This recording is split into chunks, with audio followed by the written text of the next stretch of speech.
knows a lot about the science stuff. Professor Dave explains. Once Einstein extended Planck's idea of energy quantization to electromagnetic radiation, other physicists made some similar strides. Niels Bohr was dealing with some problems that were arising with the structure of the atom. If an atom has positively charged protons and negatively charged electrons, why are atoms stable? Why don't the electrons just collide with the nucleus? And what were these emission spectra that we can see? What is it about different elements that makes them emit light of different colors? Bohr answered these questions with his model of the hydrogen atom. He extended the idea of energy quantization and said that the potential energy of the electron in a hydrogen atom is also quantized.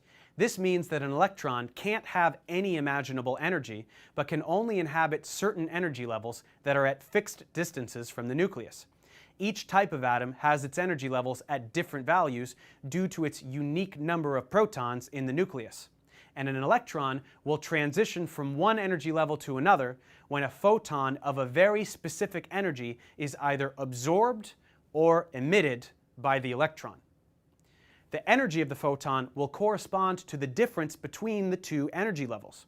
So if the electron in a hydrogen atom goes from the n equals 3 to the n equals 2 energy level, a photon will be emitted that is equivalent to that specific energy gap. Another transition has a different energy gap associated with it, and therefore generates a photon of that particular energy.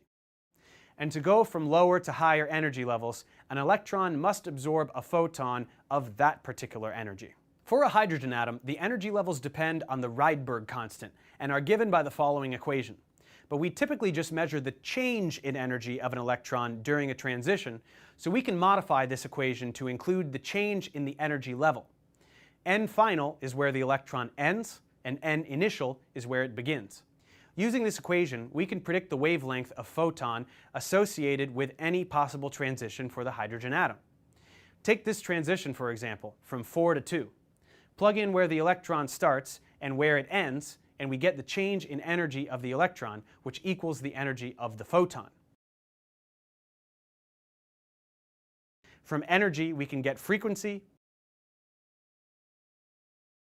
and from frequency, we can get wavelength. We group the transitions according to the energy level they land on. All the ones that end on n equals 1 are called the Lyman series. The ones that end at n equals 2 are the Balmer series, and so forth. Notice that the energy level gaps decrease as n increases, and n equals infinity is actually a finite distance from the nucleus. If an electron goes beyond that, it is considered to have been ejected from the atom. The Balmer series happens to contain transitions that generate photons of visible light. These are the ones found on hydrogen's emission spectrum. These lines correspond to the electron's transitions that end at n equals 2 and the resulting photon that transition emits, which just happens to fall in the visible spectrum. As we said, these energies are unique to hydrogen. Every element will have its own emission spectrum because every element has a unique nucleus and therefore differently spaced energy levels. In this way, an element's emission spectrum is sort of like a fingerprint unique to that element. This is how we can know the composition of objects in space, by analyzing the light we see. Let's check comprehension.